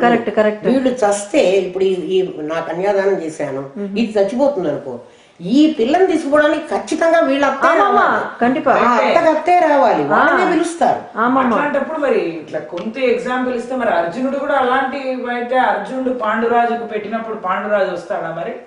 ఆయన కాదు కదా తండ్రి, అయితే అర్జునుడికి సూర్యుడు కాదు, ఈయనెవరు? ఇంద్రుడే. మరి అర్జునుడికి కష్టం వస్తే ఇంద్రుడే వచ్చాడు కదా, పాండురాజు రాలే కదా. అయితే అదే అర్జునుడిని తీసుకోవడానికి మరి ఈయనే ముందు లుప్త పిండోదకుడు, రైట్? ఈయన ఇంద్రుడిని పిలుస్తారు. అయితే పాండురాజు తద్దినాలు లేవు. పైకి పాండురాజు కొడుకని చెప్తున్నప్పటికీ ఇంద్రతనయుడనే అర్జునుడికి, ధర్మతనయుడనే అవాట, యమధర్మరాజు కొడుకని ధర్మరాజుకి, వాయుపుత్రుడు ఆ పేర్లు సి పిల్లలనే పిలుస్తున్నారు. పాండవులే కాదు అట్లాంటప్పుడు, పాండవులు కాదు వాళ్ళు. అందుకని దుర్యోధనుడు వాడు పాండవులే కాదు కదా, వాళ్ళకి ఎందుకు రాజ్యం ఇవ్వాలి? కర్ణ ఆసింగ్ ద ట్రూత్. లీగల్ గా లాజికల్ గా అన్ని కన్ఫ్యూషన్ అడిగాడు కానీ వాడి ఫ్రెండ్స్ అందరూ చుట్టుపక్కల అందరూ ప్రాబ్లమ్స్ అని అందుకు మహాభారతం తయారైంది. మహాభారతమే కాంప్లికేటెడ్. మనకి ఇవన్నీ తెలియాలని దాన్ని కాంప్లికేటెడ్ చేశారు. అంటే అన్ని రిలేషన్షిప్లు, అన్ని బుద్ధులు, అందరి సంస్కారాలు మనకు తెలియాలి కదా. ఆ క్యారెక్టర్లు మనకు పరిచయం ఎట్లా అవుతారు? అందరూ మంచి వాళ్ళు అంటే ఈ ప్రపంచం నిజంగా మంచి వాళ్ళు ఉన్నారు? Impossible. Grandfather and everybody were coming, right? Now because they cannot take this pindam because like it doesn't belong to them. Won't they do a shabam? Why did you unnecessarily call me and you are giving in and వాళ్ళకి శాపం ఇచ్చే అధికారం ఉండదు కదా. శాపం ఇచ్చేది వాళ్ళు మనలాంటి మనుషులే కదా బాలాజీ. శాపం ఇచ్చేది వాళ్ళకి ఎట్లా తెలుస్తుంది? ఫిజికల్ బాడీ లేదు కానీ శాపం బట్ నువ్వు అన్నం పెట్టకపోతే వీడు దుంపలేగా వీడిని కని వేసి వచ్చాము, వీడు మాకు పిండం పెట్టడం తిడతారు. తిడతారు. తిట్టడం వేరు, శాపం వేరు. వాడి శాపాలు మనకేం తగలవు. వాడి శాపం పెట్టడానికి అన్నం పెట్టలేదనే తిడతాడు. తిడితే కూడా ఏమీ రాదు, వీడికి ఏమి పెట్టినా పెట్టకపోయినా ఏమీ రాదు. తిడితే మరి ఎవరినన్నా మన ఇంట్లో ఆకలితో ఒకడు బాధపడి మన ఇంటికి వచ్చి వెళ్ళిపోయినాడంటే మనకి పాపమే కదా బాలాజీ. ఆ పాపం రాదా మనకి? తిడితే పాపం. ఇప్పుడు ఒక బిచ్చగాడు వచ్చాడు, బిచ్చగాడు వచ్చాడు, అట్లాగే కదా పితృదేవతలు వచ్చారు. వాడికి నేను అన్నం పెట్టలేదు, వాడికి ఆకలి అవుతున్నది, వాడి సంవత్సరానికి ఒకసారి పిలిచావు, అప్పుడు కూడా అన్నం పెట్టను అంటున్నావు. వాడు ఏం చేస్తాడు? చీ వెధవా, నీకు ఎంత సంపద ఉంటే నాకేమిట్రా లాభం, నాకు గూడు కూడా పెట్టలేదు నువ్వు అని తిట్టిపోతాడు. కానీ ఏ అసలు కనలేదు కదా ఈ ఎగ్జాంపుల్లో. ఏ అన్నవాడు చచ్చిపోయాడు కదా ముందే. అవును, ఏ అన్నవాడు వాడికి అసలు ఇంకా ఎట్లా జరుగుతుంది వాడి కర్మకాండ? ఈ లుప్తపిండము ఎవరు పెడితే వాడు తీసుకోను అంటే వాడికి ఎలాగూ తిండి లేదు కదా. లేకపోతే పోయింది, వాడు తిట్టడు, వాడు శాపం పెట్టచ్చు కదా అన్నందుకు. ఇందులో ఏ అసలు డీకి సంబంధమే లేదు, because A never produce D. అదే కదా, అందుకని డీకి పిలిచే అధికారం డి వీడినే పిలుస్తాడు. వీడు వస్తాడు కానీ వీడిని తీసుకుపోవాలి. అప్పుడు వాడు ఏమనుకుంటాడంటే, ఒక అనవసరమైన సామాన్ని నేను డబ్బులు తీసుకోకుండా నన్ను మొయ్యమన్నారు అనుకో, నాకు బాధ కదా. వీడిని నేను మోసుకుపోవాలి. వీడు నా కులం వాడు కాదు, నా జాతి వాడు కాదు, నాకు నిజంగా నా మనవడు కాదు, నాకు సంబంధమే లేదు, వీడిని నేను ఎందుకు మొయ్యాలి అని వాడు తిట్టుకుంటాడు. తీసుకెళ్ళాలి, తప్పదు, వాళ్ళ డ్యూటీ అది. ఎందుకు తీసుకెళ్ళాలి అంటే, జీవుడు చావగానే ముందు అక్కడికి పోయినాడు, అప్పుడు ఎవ్వడు లేడు. వీడు ఓహో నా వాళ్ళు నేను అని పరిగెత్తుకొని మళ్ళీ వచ్చాడు. ఇప్పుడు వీడు సొంతంగా వెళ్ళాలి. ఇప్పుడు వీడు ఒక్కడు వెళ్ళలేదు. వీడికి దారే తెలియదు. అందుకని వాళ్ళ ముగ్గురిని పిలుస్తారు. ఆ పై వాడు 4వ తరం వాడు ఉంటాడే, వాడు నాయన ఇంకా వీడు మీదకి చేరాడు, మొత్తం ముగ్గురే రావాలి, ఈ వీడు మీలో చేరాడు, ఇంకా నేను పోతున్నాను, వాడు వెళ్ళిపోతాడు, వీళ్ళు ముగ్గురు వెళ్ళిపోతారు. వీళ్ళు తీసుకెళ్ళి వీడి ప్లేస్ ఎక్కడో అక్కడ దించి వాళ్ళు వెళ్ళిపోతారు. వాళ్ళు ఇట్లా వచ్చి మోసుకుని పోతున్నందుకు గాను వాడికి ఈ మనవడు అన్నం పెడుతున్నాడు ఈ పూటకి. లేకపోతే వాళ్ళు ఇవాళ ఇక్కడికి రాకర్లా, వాళ్ళ తగ్గిన రోజు వాళ్ళు వీడు ఇంకో రోజు వచ్చాడు, వీడు వచ్చినప్పుడు వాళ్ళు ఎందుకు రావాలి, వాళ్ళకి ఎక్స్ట్రా వర్క్ కదా, అందుకు వాళ్ళు తీసుకుపోవాలి తప్పదు. కానీ వాళ్ళు తిట్టి ఇవందరూ ఉంటారు నిజంగా గాల్లో, ఖచ్చితంగా వస్తారు ఖచ్చితంగా చూపించగలిగితే బాగా ఉంటుంది. తీసుకెళ్ళాలా? ప్రతి తద్దినానికి కాదమ్మా, ఎవ్రీ తద్దినానికి వాడి తద్దినం పెట్టడు కదా, వాడి కొడుకు చచ్చాడు కదా. ఇప్పుడు మీ తాతకి తద్దినం మీ నాన్న వెళ్ళిపోయినాడు కాబట్టి లేదు, మీ బాబాయ్ వెళ్ళినారు అది వేరే సంగతి, ఆయనకు తద్దినం లేదు కదా. అందుకని వీడు పెట్టే తిండే వాడి తద్దినం రోజు వాడికి ఉండదు కాబట్టి ఈ తిండే వాడు తినాలి. పితృస్థానంలో కూర్చోవాలి, పితృస్థానం అని ఒకటి, విష్ణు స్థానం ఒకటి, 2 సార్లు కూర్చుంటారు. పితృస్థానంలో కూర్చున్న వాళ్ళు 3 ఆవతిస్తారు, సూపర్ ఇంపోజ్ అయ్యి ఉంటారు. అది పితృస్థానంలో వాడికి నువ్వులు పెట్టి పెడతాడు, వాడి తాత, వాడి తండ్రి, వాడి ముత్తాత, 3 రావాలి. 3 బ్రాహ్మణ్స్ ఒకటి వచ్చి ఒక బ్రాహ్మణులోనే 3 సూపర్ ఇంపోజ్ అవుతారు. అందుకే తద్దినం బ్రాహ్మణుడు భోజనం చేసిన వాడు ప్రేత కళ ఉంటుంది వాడిలో, చూడు బ్రహ్మ కళ ఉండదు. తద్దినం భోజనం చేసిన వాడిలో ప్రేత కళ ఉంటుంది, అటువంటి కళ. అది పితృశేషం తిన్నారు, వీడి పితృలు కాదు కదా వాడు, ఎవరి పితృశేషమో వీడు తింటున్నాడు కదా, అందుకు వాడికి అట్లా ఉంటుంది. ఎన్నో సహస్ర గాయత్రి చేసుకుని వాడు అది పోగొట్టుకోవాలి. అంత శాస్త్రం చాలా క్లియర్ గా ఉంది బాలాజీ, ఏం కన్ఫ్యూజనే లేదు. బట్ మనకి ఎవరు చెప్తారు, ఎవడు వింటాడు, నేను చెప్తున్నా వినేవాడిని చెప్పున్నా, అస్సలు కన్ఫ్యూజన్ లేదమ్మా. ఎక్కడెక్కడ ఒక చిన్నది వేస్తే కూడా దాని కనెక్షన్ ఎక్కడో ఉంటుంది, మొత్తం చదవకపోతే నీకు తెలియదు. కరెక్టేలే, దేవుళ్ళకి తద్దినాలు ఉంటాయంటే ఇంద్రుడు దేవుడు కదా, మరి అర్జునుడు వాళ్ళ నాన్న పాపం పాండురాజనే అనాలి. పాండురాజు కొడుకు దేవుడు దండం పెట్టారు, పిల్లవాడి చేతిలోకి వచ్చాడు, మంత్రం చెప్పాడు, ముని మంత్రంబున సంగనేల ఇడబో మున్ముందు మార్తాండు రమ్మని నే కోరగనేల, కోరితినిబో అతండు రానేల, వచ్చెనుబో కన్యనంచు నెంచగా నన్ను చేపట్టగా నేల, పట్టెనుబో పట్టిన సంగనేల. అడుగంటేను కుంతి సౌభాగ్యం ఉన్నది, కుంతి సౌభాగ్యం అంతా అడుగంటిపోయింది, నాశనం అయిపోయింది. దుర్వాస ఇంటికి వచ్చాడు, ఏదైనా సేవ చేయమని చెప్పాడు, ఆయన చేసింది. ఆయన ఒక మంత్రం చెప్పాడమ్మా, నీకు భవిష్యత్తులో ఏమైనా ఉపయోగపడుతుంది, ఈ మంత్రం పెట్టుకో అని ఇచ్చాడు. ఆ మంత్రం పవర్ఫుల్ అవునో కాదో టెస్ట్ చేద్దామని, అందుకు ఆ మంత్రానికి అధీనుడైన వాడు సూర్య భగవానుడు వచ్చాడు. వచ్చి పోడమ్మా నీ ఊరికే పోవడానికి వీల్లేదు, ఇదిగో నీకు పిల్లవాడిని ఇస్తున్నానని వచ్చేసాడు. ముని మంత్రంబు నొసంగనేల, అసలు ఈ ముని నాకు మంత్రం ఎందుకు ఇవ్వాలి, ఈడేవో ఇచ్చాడనుకో. మున్ముందు మార్తాండు రమ్మని నే కోరగనేలా, ముందు సూర్యుడే రమ్మని ఎందుకు పిలవాలి, కోరి తినిపో అతండు రానేలా, వాడు ఎందుకు వచ్చాడు, వచ్చెనుగో కన్యనంచు నెంచక నన్ను చేపట్టగానేలా. అయ్యో ఈ కన్యపిల్ల, దీనికి సంతానం ఇవ్వకూడదు అనుకోకుండా వాడు ఎందుకు ఈ పని చేయాలి. పట్టెనుగో పట్టిన సంగనేలా, ఈ పిల్లవాడిని ఎందుకు ఇవ్వాలి. అడుగంటేను కుంతి సౌభాగ్యములు అంటూ, కుంతి సౌభాగ్యం అడుగంటిపోయింది, అయిపోయింది, ఇక కుంతి ఇంకా లేదు. బట్ ఇప్పుడు పాండుவோட వైఫ్ యారు, ఈమెనే కదా, తర్వాత కదా పెళ్లి చేసుకుంది, ఆ పాండుని తర్వాత కదా చేసుకుంది. పాండువ కళ్యాణం లాజిక్ లే, మహాభారతం కాంప్లికేటెడ్ లే, మామూలు మనిషికి. పాండుని పెళ్లి చేసిన తర్వాతనే పాండు చచ్చిపోయాడు కదా అడవికి వెళ్ళేటప్పుడు, చచ్చిపోయే తర్వాత పాండు ద్వారా ఏ పిల్లలు కనలేకపోయి అది మిగిలిన మంత్రాలన్నీ యూజ్ చేసింది కదా.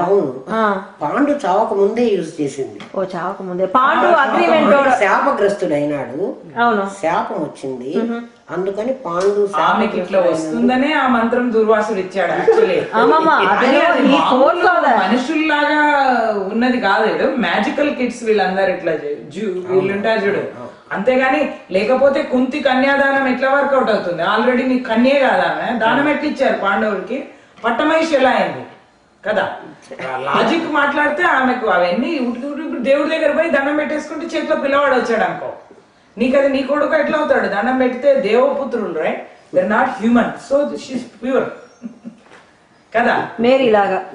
లేకపోతే అర్జునుడు వాళ్ళ నాన్నకు లుత్తపిండులు అయిపోతాడు. ఆ మాటలు అర్జునుడు చచ్చిపోయి అర్జునుడు కొడుకు అభిమన్యుడు పిలిచాడు అనుకో, అభిమన్యుడే ముందు తెచ్చాడు. అభిమన్యు లాంటి వాడు కాబట్టి ఇంకొకడు ఎవడో ఉన్నాడు. మన పాఠం కావాలి. పాండు రాడు. ఇప్పుడు నీకు చెప్తున్నది ఏంటంటే కృష్ణుడు జన్మతః కులం లేదు అంటున్నాడు. నువ్వు పుట్టిన దాన్ని బట్టి నువ్వు కులం నిర్ణయించడానికి లేదు. వాడు ఎవడో ఎవన్నో తెచ్చుకుని పెంచుకుంటే వాడి కొడుకు అంటుంటే ఇప్పుడు కర్ణుడు సూతపుత్రుడు అంటే ఎంత correct?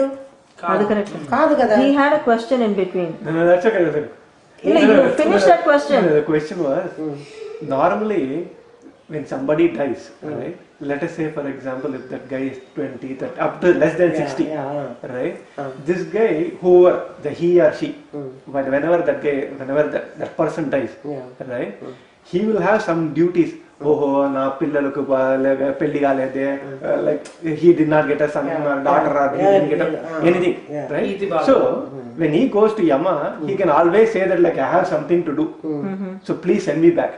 So Yama say, oh go, right? But there are people at 70 or 80 years old, right? They always like, man, like when am I going to die? I don't want this body, it is narakam here, please take me. Right? These days when they die, right? Why should they come back? ఎవరు? They like when the 70, 80-year-old, like 70 or 80 years old, right? వాడు నా పిల్లకు పెళ్లి చేయాలి, నా ఆస్తి చేయాలని రాడు. నా వాళ్ళని వదిలిపెట్టి నేను రానని వస్తాడు. వాడు నేను వాళ్ళని వదిలిపెట్టి నేను ఉండలేనని వస్తాడు. But he is just saying it outwardly. He is pretentious. పోని ఎముడు పంపిస్తే వాడు పెళ్లి చేసి రమ్మని పంపించాడా? అట్లా 70-year-old అన్నాడు. వాడు వెనక్కు రాడు. వాడు వచ్చినప్పుడు నేను 80 years బతుకుతానని నేను తెచ్చుకున్నాను కర్మ. ఇప్పుడు నా శరీరం సహకరించక నేను ఇప్పుడు చస్తానంటున్నాను కదా. నేను మరి 80 years కావాలని ఈ బాడీ తెచ్చుకున్నప్పుడు నేను 70 years చస్తానంటే వాడు ఎందుకు పిలుస్తాడు నన్ను? వాళ్ళది క్వశ్చన్ ఏంటంటే ఇష్టం లేక వాడు ఇంకా ఇవన్నీ వదిలేసుకొని ఎప్పుడెప్పుడు పోతానా అనుకున్నాడు. అవును, తీసుకెళ్ళిపోయాడు యముడు. అట్లాంటి వాడు మళ్ళీ వెనక్కు వస్తానని అంటాడా? నా వాళ్ళని చూస్తా అని అంటాడా? జీవుడు అక్కడ నా ఇల్లు వదిలిపెట్టొచ్చా, అక్కడ నా బ్యాంకు బ్యాలెన్స్ వదిలిపెట్టొచ్చాడు. వాడు చావాలి అని అనుకున్నవాడైనా వెళ్ళిన తర్వాత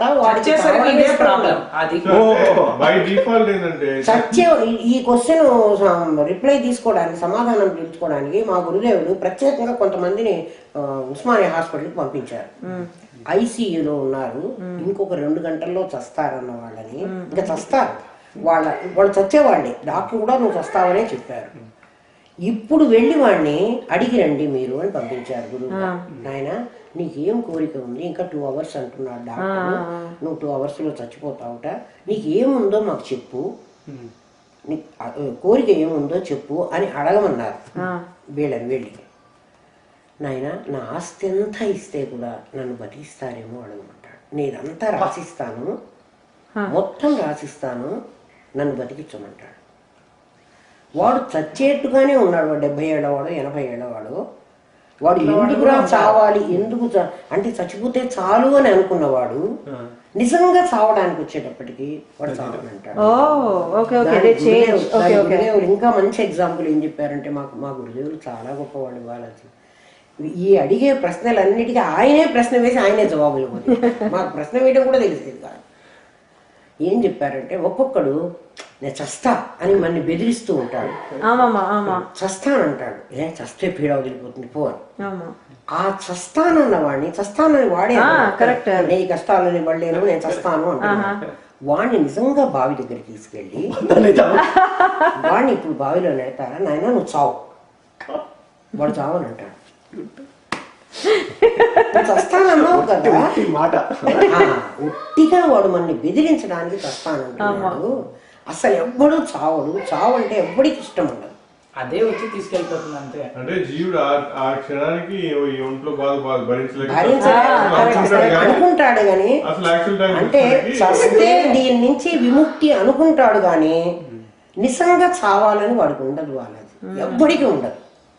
మా గురుదేవుడు మీరు హాస్పిటల్కి వెళ్ళి మమ్మల్ని రోజు పాఠానికి కర్నూలు నుంచి వెళితే పాఠం చెప్పేవాళ్ళు కాదు ఆయన.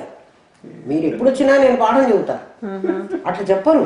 అమ్మ ఇవాళ అందరూ బన్సీలాల్పేట వెళ్ళారు, నువ్వు కూడా వెళ్ళిరా తల్లి అనేవాడు. బన్సీలాల్పేట అంటే శ్మశానం. నేను 30 ఏళ్ల దాన్ని సికింద్రాబాద్ కవాడి కూడా అదే మన ఇందిరా పార్క్ దాటి పోవాలి. ముషీరాబాద్ దాటాక ముషీరాబాద్ అంటే ఇందిరా పార్క్ వైపు నుంచి బన్సీలాల్పేట. అమ్మ ఇవాళ అందరూ అక్కడికి వెళ్ళాక వెళ్ళిరా. నాకెంత పిల్లలు? 1 ఏడాది 3 ఏళ్ళు 5 ఏళ్ల పిల్లలు, అంటే చిన్న పిల్లలు. నాకు 31 years. నేను శ్మశానానికి పోయే వయస్సా నాది? పైగా నేను ఇక్కడ శ్మశానానికి పోతే మైరా స్నానం చేసిన నా పిల్లల్ని ముట్టుకుంటే నా పిల్లలకి ఏమవుతుందో నాకు ఇంత ధైర్యం ఉన్నదాన్ని కాదు కదా. సావిత్రి అని మనకంత ధైర్యాలు ఎక్కడ ఉంటాయి అప్పుడు కదా. కానీ నేను ఇప్పుడు ఎవరినన్నా తీసుకెళ్తే నేను వెంట పెట్టుకుని శ్మశానానికి తీసుకెళ్తా. వాళ్ళని వెళ్ళమన్నా, గురువు గారు పెద్దవారు కాబట్టి ఆయన నేను వెంట పెట్టుకుని ఇంటెన్సివ్ కేర్కి తీసుకెళ్తా. ప్రతి దసరాకి విజయదశమి నాడు శ్మశానానికి మా వేదాంత వాళ్ళని నేను వెంట పెట్టుకుని తీసుకెళ్తా. మీకు ఏం లేదు నేనున్నా రండి అని. కాలుతున్న శవాలను కూడా చూపిస్తా. మీకు ఏమనిపిస్తుందో చెప్పండి అంటారు. కొంతమంది భయం పుట్టిందంటారు, కొంతమంది మనం కూడా ఇంతే కదా అంటారు. అరే ఎంత వాడైనా జుట్టు అంతా అక్కడ పడి ఉంటుంది, అవన్నీ చూసి బాధపడతారు, అట్లా ఉంటారు. నేను వెంట పెట్టుకుని తీసుకెళ్తా. మీరు వెళ్ళండి అని నేను చెప్పాను. గురువుగారు మమ్మల్ని వెళ్ళమనేవాడు. చావడు, ఎవ్వడు చావడు బాలాజీ, ఊరికే మాట అంటారు. ఆయన ఎంత కరెక్ట్ గా చెప్పారో చూడు. చస్తానన్నవాడిని సరే చదువుకొని రాను నాయన, నేను ఏదైనా విషయం ఇస్తా, పాయిజన్ ఇది వేస్తా, తాగు చచ్చిపోతావని. శాంతి మామ పోయినప్పుడు అదేదో పెట్టమన్నారట,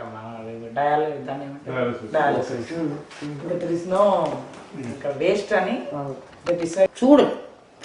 ఉంటే ఉంటాడు, పోతే పోతాడు, పోయేది ఏముంది. ఈ చీర హ్యాంపర్ లో బారేసి నేను స్నానం చేయడానికి లేదు కదా, చనిపోతారు అంతే. నువ్వు పొద్దున పూట నువ్వు 9 అయింది 10 అయింది 11 అయింది ఇంకా స్నానం చేయాలి అని అనుకుంటున్నావా లేదా? స్నానం చేయాలంటే ఈ బట్టలు ఇప్పుతున్నావా లేదా?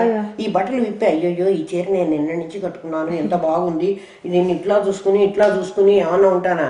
విప్పగానే హ్యాంపర్లో పారేస్తున్నాను, దాని గురించి ఆలోచించటంలే. ఈ బాడీని అట్లనే పారేస్తున్నావు నువ్వు. కరెక్ట్. నువ్వు చావడం అంటే ఏమిటో అనుకుంటున్నావు. ఏం లేదు చావడం అంటే.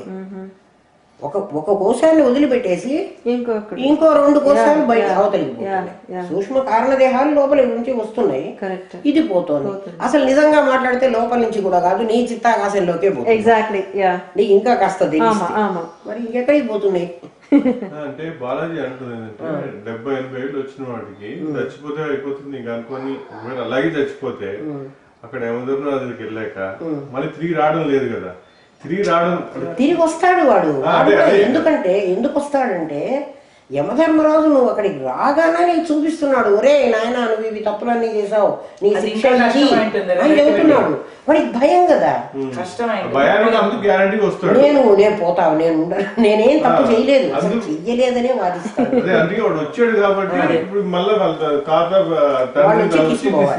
మరి 12 నెలలకు వాళ్ళు తీసుకుపోయి ఒక క్షణంలో తీసుకుపోయినారు. అసలు ఆ ఒప్పేసుకుంటే వాళ్ళు అసలు యమధర్మరాజు దగ్గరికి తీసుకెళ్లారు. ఎందుకంటే యముడి పట్టణంలో 4 ద్వారాలు ఉంటాయి. గర్భ పురాణంలో ఉంది ఇది. 4 ద్వారాల్లో ఉత్తర ద్వారం నుంచి ఎవడైతే ఎంటర్ అవుతాడో వాడు నేను అన్ని చేసినవి తప్పేను, నేను జీవుణ్ణి కాదు, నేను ఆత్మని, నేను దేహం కాదు, నేను ఇంద్రియాలు కావు, ఈ శరీరం వదిలిపెట్టి వచ్చాను అన్నాడు అనుకో, సరెండర్ అయినట్టు. యమధర్మరాజు వాడికి బ్రహ్మజ్ఞాని లాగా కనపడతాడు, కఠోపనిషత్తు బోధిస్తాడు. మిగిలిన వాళ్ళకి 3 ద్వారాల నుంచి వచ్చిన వాళ్ళకి యమధర్మరాజు భయంకరంగా కనపడతాడు. ఉత్తర ద్వారం నుంచి వచ్చిన వాడికి వాడు యమధర్మరాజు బ్రహ్మజ్ఞానిలాగా కనపడతాడు. సగంలో అయిపోయి ఇంకా ఉన్నవాడు ఇంకా అదే యోగ భ్రష్టుడు, వాడు ఉత్తర ద్వారం నుంచి పోతాడు. హెల్ప్ చేయాలి వాడికి ఇంకా. அப்படியா యోగ భ్రష్టుడు ఉత్తర ద్వారం అంతే కదా మరి. అప్పుడు బ్రహ్మ వాడికి కనపడతాడు కదా, యోగ భ్రష్టుడే.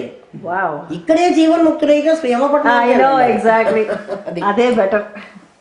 అందుకే ఇది చాలా అవసరమైందర్రా. మీరు అదేదో కావాలనుకుంటున్నారు, మీరు సంపాదించే డాలర్లు కానీ ఏం లాభం లేదు, మనకు పైసా కూడా దానివల్ల ప్రయోజనం. పొట్ట ఉంది కాబట్టి అన్నం తినడానికి సంపాదించుకోండి, నేను వద్దని చెప్పను, కానీ ఇది తెలుసుకోండి. మీ లైఫ్ టైం అంతా వెచ్చించైనా ఇది తెలుసుకోలేకపోతే వేస్ట్. మానవ జన్మకు వచ్చిన టైం నువ్వు యూటిలైజ్ చేసుకోలేదు, అయిపోతుంది. తర్వాత మానవ జన్మ వస్తుంది అని నమ్మకం లేదు. ఆ 3 వాకిళ్లలో ఏ వాకిల్లో అన్నా వెళ్ళామనుకో మహాభయంకరంగా కనపడతాడు యమధర్మరాజు. వాడి యమదూతలను చూసే ఇక్కడ చచ్చేవాడు, గురువుగారు చచ్చేవాడిని చూసి రమ్మంటారు.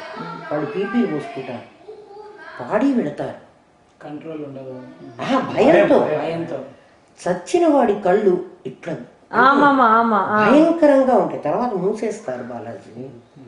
అంటే అంత చూసేస్తారా అప్పటికే కనపడతారేమో వాళ్ళు, ఎవరు కనపడతారు వేరే వాళ్ళు. ఎందుకంటే దశరథ చచ్చిపోయినప్పుడు మన రాముడికి కనపడలే, అమ్మ యమధర్మరాజు వస్తున్నాడు మన ఇంట్లో కన్నాడు. మేము అందరం డైనింగ్ టేబుల్ దగ్గర భోజనం చేస్తూ కూర్చున్నాం, చెప్పాను నీకు. యమధర్మరాజు మన ఇంటికి ఎందుకు వస్తాడు లేరా నా ఊరికే నేను ఏదో వాడు పిల్లవాడు అంటుంటే వాడికి ఎందుకు కనపడ్డాడు, వాడికి కనపడ్డాడు, మనకెవరికి కనపడలేదు. మన ఇంటికి ఎందుకు వస్తాడు లేరా అన్నాను, మరి పోతున్నాడు. కామేశ్వరమ్మ టీచర్ చచ్చిపోయింది కూడా రాముడు చెప్పాడమ్మా, నీకు గుర్తులేదు? కామేశ్వరమ్మ టీచర్ చచ్చిపోయిందమ్మా, వాడు అందరూ వచ్చి సామాను సర్దుకుని వెళ్ళిపోతున్నారు అన్నాడు. జస్ట్ ఎన్నేళ్ళవాడు, 3 ఏళ్లవాడు 4 ఏళ్లవాడు, మనం ఆ ఇంట్లో ఉండేప్పటికీ చెప్పాడు ఏమా. అంతే, నెక్స్ట్ డే కామేశ్వరమ్మ టీచర్ చచ్చిపోయింది. 100 years. 100 ఏళ్ళు రాము. సినిమాలలో చూసి యమధర్మరాజే కదా, వాడికి తెలుసు. నాకు తెలియదు, నేను చిన్నదాన్ని ఇంకా నాకు తెలియదు ఈ విషయం. రామేశ్వరమ్మదే తెలుసు నాకు. యమధర్మరాజు దశరథ మన ఇంటి దగ్గరే, కానీ చనిపోయిన అక్కడ చచ్చిపోయాడు కదా శ్రీశైలం వాటర్. వేదాంతం చెప్పుకుంటూ ఉంటాం, అందరూ సాయంత్రం కూడా మా మేడ మీద కూర్చుంటారు. మాకు మైకులు అవి కూడా లేవు అప్పట్లో, తర్వాత అంకుల్ మైకు కొనిచ్చారు, నీ గొంతు పాడైపోతుంది ఎందుకు నీకని. వాడు పెద్దగా పాటలు పెట్టి, పక్కింట్లో పిల్లవాడు డయాగ్నల్ హౌస్, పెద్దగా పాటలు పెట్టి మేడ మీదకి మాకు అసలు ఒక్క ముక్క వినపడనీయకుండా చేసేవాడు. ఎందుకు? వాడు టీనేజర్, పిల్లవాడు టీనేజర్. 2-3 సార్లు చెప్పినా వాడు వినలే. ఇంకా చివరికి వాడు వినటం లేదమ్మా, ఈ పాఠం మనకు అర్థం కావటం లేదు, ఇవాళకి వద్దులేమా అనుకుందాము, రేపు చెప్పుకుందాంలే, వెళ్ళిపోమన్నా అందరు. పాఠం మానిపించాడు, అందరు తిట్టుకున్నారు, పాఠం మానిపించాడు చూడు, వాడి దుంపదిగా వాడు పాటలు పెట్టుకుని మన పాఠం లేదు అని. అంతే జరిగింది బాలాజీ. ఆ రోజు పాఠం చెప్పుకోలేదు మేము, వాళ్ళందరూ వెళ్ళిపోయినారు. ఆ రాత్రికి మేము ఇక్కడ కూర్చొని రాత్రికి భోజనం చేస్తున్నాం టేబుల్ మీద, డైనింగ్ టేబుల్ మీద కూర్చొని. మా రాముడు ఇందిరా ఈ సీట్లలో కూర్చుంటారు, అక్కడ నగేష్ కూర్చుంటాడు, ఇక్కడ అంకుల్ కూర్చుంటారు, నేను కూర్చుంటాను. వీడికి ఎదురుగా కనపడతారు, వాకిలికి ఎదురు.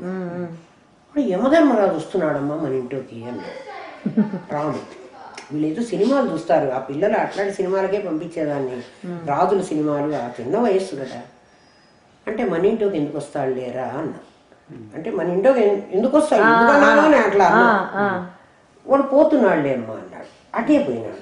మా పక్క ఇంట్లోనే ఈ దశరథి వాడి ఇల్లు అది, ఇక్కడ మా ఇంటి వెనక వాళ్ళ మేడ వస్తుంది, అక్కడ వాడి ఇల్లు. వాడు ఈ సాయంత్రం మ్యూజిక్లన్నీ పెట్టి పొద్దున్నే వాళ్ళ ఫ్రెండ్స్ అందరూ కలిసి శ్రీశైలం పోయినారు. ఆ కుర్రాళ్ళు అందరూ కలిసి మధ్యాహ్నం 12 గంటలకు ఆ శ్రీశైలంలో వాడు నదిలో ఈత కొట్టడానికి వెళ్ళాడు, మునిగాడు, మునగటంలోనే చచ్చిపోయినాడు. నిన్న సాయంకాలం చెప్పుకునేటప్పటికి వాడు మ్యూజిక్ పెట్టాడు. ఇవాళ సాయంకాలం నేను పాఠం చెప్పుకునేవాడు, డెడ్ బాడీ తీసుకొచ్చాడు. అవునే, అదే వాడు చెప్పాడు. అదే నాకు గుర్తులేదు, వాడిని అడుగుతున్నా. అవునా, ఎట్లా గుర్తుంటుంది నాకు? వాడికంటే 2 ఏళ్ళే పెద్ద, వాడికి 4 ఏళ్ళు ఉంటే నీకు 6 ఏళ్ళు ఉంటాయి. ఇంకొంచెం పెద్దవాళ్ళం. ఆ ఇల్లు మనకు వచ్చిందే 82నే. పాఠం మేడకి వాడు చచ్చేపోయింది. ఇవాళ పాఠం అప్పుడు సమ్మర్లో అంతా చెప్పేదాన్ని, నేను రోజు పాఠం చెప్పేదాన్ని. ఇవాళ వాళ్ళ పాఠానికి వచ్చి అయ్యో నిన్ననే మనం అనవసరంగా తిట్టుకున్నాం వాడిని, వాడు ఇవాళ చచ్చిపోయినాడు అందరూ బాధపడ్డారు. మన వేదాంతం వాళ్ళు చచ్చిపోయినాడు మొత్తాన్ని, నీళ్ళలో మొదటి ఏమిటి సాగు ఏమిటి. అందుకని ఎందుకు చెప్తున్నాం ఇది, అదే పైన పోయినవాడు మళ్ళీ మళ్ళీ ఇంటికి వస్తాడు. చావు ఎప్పటికీ ఇష్టం లేదు, అందరికీ యమధర్మరాజును చూస్తే భయమే. మా గురువుగారు మమ్మల్ని అదే పనిగా వెళ్ళి చూసి రండి, చావబోయేవాడిని చస్తాడు అని చెప్తారు డాక్టర్, ఇంకా 3 నెలలో 2 నెలలో నువ్వు చస్తావన్నవాడిని, ఇప్పుడు ఇంకా 1 నిమిషంలో చచ్చేవాడిని అందరినీ చూసి రమ్మంటారు. అందరికీ జీవితం మీద తీపే ఉంది, ఆ తీపే ఉంది, బతకాలనే ఇష్టం ఉంది. ఎట్లాంటి వాడు కూడా చద్దామని అనుకోండి. ఒకవేళ చద్దామని అనుకుని చచ్చినా కూడా, అంటే ఇది అయిపోతే ఇంకోటి మళ్ళీ హాయిగా మంచి జన్మ వెళ్ళొచ్చు అని అనుకున్నా కూడా యమధర్మరాజును చూసి, కింకర్లను చూసే వీడు భయపడి వస్తున్నాడు, యమధర్మరాజును చూస్తే ఇంకా భయంకరంగా కనపడతాడు. ఈ 3 వాకిళ్లలో వచ్చిన వాడికి 4వ వాకిలి వాడికి భయంకరంగా కనపడడు. అందులో యమధర్మరాజు ఎట్లా ఉంటాడంటే, దాంట్లో 2 కాళ్ళు ఉన్నాయి కదా, ఒక కాలు మండుతున్న నిప్పులో పెడతాడు, మంటలు వస్తుంది, ఒక కాలు చందనంలో పెడతాడు, గంధంలో మంచి గంధంలో పెడతాడు. ఇది చల్లగాను ఉండదు ఆయనకి, ఇది వేడిగాను ఉండదు. అప్పుడే ఆయన తీర్పు చెప్తాడట యమధర్మరాజు. అట్లా కఠోపనిషత్తులో నచికేతుడికి ఎట్లా కనిపించాడు, బ్రహ్మజ్ఞాని, అంతా బోధ చేశాడు. ఈ ప్రపంచం ఎట్టా వచ్చిందో మొత్తం చెప్పాడు. అది నీకు 7 అయిపోయిందేమో, నువ్వు పోవాలి. చాతుర్వర్ణ్యం మయా సృష్టం గుణకర్మ విభాగ. గుణాన్ని కర్మ నుంచి కుల విభజన చెయ్యి. నువ్వు కులంలో పుట్టాడని కులం చేయవాడు, ఆ వృత్తి చేయని వాడు ఆ కులం కాదు. ఇప్పుడు మన ఇండిపెండెన్స్ వచ్చి ఇన్ని సంవత్సరాలు అయింది, ఒకప్పుడు తక్కువ జాతి వాళ్ళు వీళ్ళకి రిజర్వేషన్ ఇవ్వాలన్నావు, రిజర్వేషన్ ఇచ్చావు, ఆ కులం పేరు మీద రిజర్వేషన్ తీసుకుని వాడు పెద్ద పెద్ద ఆఫీసర్లు ఉన్నారు, వాడి కొడుకు కులం పేరు మీద మళ్ళీ రిజర్వేషన్లో వస్తున్నాడు కదా. కరెక్ట్. వాడు నిజంగా ఫైనాన్షియల్ గా వాడు ఆ రిజర్వేషన్ కి వాడికి లేదు, ఎలిజిబిలిటీ లేదు. నువ్వు ఆ కులం పేరుతో ఆ కులంలో పుట్టిన వాడు ఈ కులం వాడు అంటున్నావు కాబట్టి వాడికి ఎలిజిబిలిటీ వస్తుంది. కృష్ణుడు అట్లా కులం నేను విభజించలేదంటున్నాడు. గుణాన్ని బట్టి కర్మనిచ్చి విభజించాను, కర్మాని ప్రవిభక్తాని. నేను ఎందుకు వేరు వేరు చేశానంటే వాళ్ళ గుణాలని బట్టి, ఆ గుణంలో వాళ్ళకి ప్రమోషన్ వచ్చేటువంటి పద్ధతి కూడా నేను ఆ రోజే చెప్పానన్నాడు. ఒకవేళ ఎవడైనా నా గుణం వల్ల, నా కర్మ వల్ల, నా ప్రీవియస్ కర్మ కదా నన్ను ఇక్కడికి లాక్కొచ్చింది, నేను ఈ తక్కువ కులంలో పుట్టాను అనుకో, నా బిహేవియర్ వల్ల నేను ఉన్నత కులంలోకి వెళ్ళటానికి నాకు అవకాశం ఇచ్చానన్నాడు. ఉన్నత కులంలో పుట్టి వాడి బిహేవియర్ సరిగా లేకపోతే వీడిని అధమ కులంలో పంపించే అవకాశము ఉందన్నాడు. దానికి సత్యకామ జాబాలే నీకు ఎగ్జాంపుల్ చెప్పాడు. అంటే విశ్వామిత్రుడు రాజు, మరి బ్రహ్మర్షి కాలేదా? విశ్వామిత్రుడు మహర్షి అయినాడు, రాజర్షి అయినాడు, బ్రహ్మర్షి అయినాడు. మరి వశిష్ఠుడు బ్రహ్మర్షి. అటువంటి అవకాశం ఉంది అర్జున. కులం భర్తతో రావటం లేదు, కులం గుణంతో వస్తోంది, కులం కర్మతో వస్తోంది. గుణ కర్మ విభాగశ. అర్థమైందా? కృష్ణుడు ఉద్దేశంలో కులం అది. ఇంకా బ్రాహ్మణుడు ఎట్లా ఉండాలో రేపు చెప్తాడు. 42వ శ్లోకంలో బ్రాహ్మణుడు ఎవడో చెప్తున్నాడు. సత్యకామ జాబాలి వేదవ్యాసుడు కూడా. మత్స్యగంధి చేపలమ్మాయి, సత్యవతి ఎవరు అంటే బెస్తమ్మాయి, బెస్తకులం. ఆవిడ చేపల వాసనే వస్తూ ఉంటుంది. వేదవ్యాస మహర్షి తండ్రి పరాశరుడు మంచి జ్యోతిశాస్త్రవేత్త. జ్యోతిశాస్త్రం ఆయనకి చాలా బాగా తెలుసు. ఆయన ఆ నది దాటి వెళ్ళాలి, వచ్చాడు అక్కడికి. ఆయనకి ఈరోజు తెల్లవారుజామున 4 గంటల సమయంలో ఒక సంతానాన్ని కంటే వాడు సాక్షాత్ విష్ణువంశతో పుడతాడు అని ఆయనకి తెలిసింది. అంటే ఇప్పుడు పుట్టిన ఈ తెల్లవారుజామున 4 గంటలకు పుట్టబోయే పిల్లవాడు విష్ణువంశతో పుడతాడు అని. వేదవ్యాసుడు విష్ణువే, అసలు విష్ణువే వేదవ్యాసుడు. అట్లా అంటే వేదాన్ని అట్లా విభజించాడు. ఇప్పుడు ఏం చేయాలి? ఎక్కడ రాజు లేడు, నాయన ఇప్పుడు కొడుకుని కను అని చెబుదామంటే అక్కడ రాజు లేడు, ఆయన నదీ తీరంలో ఉన్నాడు, నది దాడుతున్నాడు, ఈయనొక్కడే అక్కడ మగవాడు ఉన్నాడు, ఆ ఒక్కతే ఆడదుంది, ఎవరు ఆ చేపల పిల్ల. ఇప్పుడు ఈ పిల్ల వల్ల నేను సంతానాన్ని కనాలి అనుకున్నాడు. ఆమెని పెళ్లి చేసుకుంటాను, నీకు సంతానాన్ని ఇస్తానని చెప్పాడు. నీకు పుట్టబోయేటువంటి వాడు చాలా యోగ్యుడు పుడతాడు. సద్యోగర్భంలో పుట్టాడు. సద్యోగర్భం అంటే ఆ వెంటనే గర్భం అవుతుంది, వెంటనే పిల్లవాడు పుట్టుకుని 5 ఏళ్ల వాడు పుట్టాడు. వేదాలు వల్లించాడు. నీ కన్యాత్వం కలుషితం కాకుండా నీ కొడుకుని ఇస్తానన్నాడు. నువ్వు కన్యగానే ఉంటావు, నీకు కొడుకు పుడతాడు అని. వ్యాసుడు అట్లా పుట్టాడు. ఇప్పుడు వ్యాసుడు కులం నుంచి చూడాలంటే పరాశరుడు మహర్షి, పరాశరుడు దారిని ఆయన వెళ్ళిపోయినాడు. ఈ పిల్లవాడు ఈమెకు సద్యోగర్భంలో పుట్టాడు కదా, అప్పటికిప్పుడే పుట్టాడు. వీళ్ళిద్దరికే తెలుసు, ఎవరికి? మత్స్యగంధికి, పరాశరుడికి తెలుసు. నేను నిన్ను ఇట్లా బ్లెస్ చేశానని నీకు గుర్తుగా ఏమిటి అంటే, ఇప్పటి వరకు నువ్వు చేపల వాసన వస్తున్నావు కదా, ఇప్పటి నుంచి నువ్వు యోజన గంధివి అవుతావని చెప్పాడు. కొన్ని మైళ్ళ దూరం వరకు పెర్ఫ్యూమ్ వాసన వస్తుంది. సత్యవతి యోజన గంధి, ఆమె అంతకుముందు మత్స్యగంధి, అసలు పేరు సత్యవతి. చేప వాసన వస్తుంది. ఇప్పుడు యోజన గంధి, ఎన్నో దూరాలకి మంచి వాసన వస్తుంది. ఆ వాసన చూస్తే శంతనుడు వచ్చాడు. ఆమె కన్యాత్వం కలుషితం కాలేదు కాబట్టి శంతనుడు పెళ్లి చేసుకున్నాడు. ఆమె కొడుకే వేదవ్యాసుడు. ఇప్పుడు వేదవ్యాసుడిది ఏ కులం అని చెబుతాం? అదా కరెక్ట్. తల్లి బెస్త పిల్ల, బెస్త ఇంట్లో పెరిగాడు. మరి బెస్తవాడు అందామా? వేదవ్యాసుడు నేను మహర్షిగా అంగీకరించలేదా?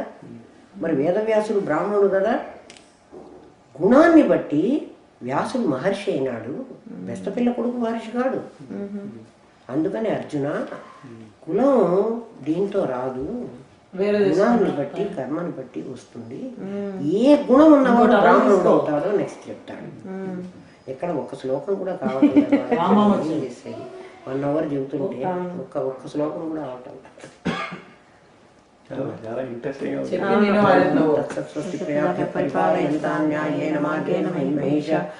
బ్రాహ్మణేభ్యః శుభమస్తు నిత్యం లోకాః సమస్తాః సుఖినో భవంతు.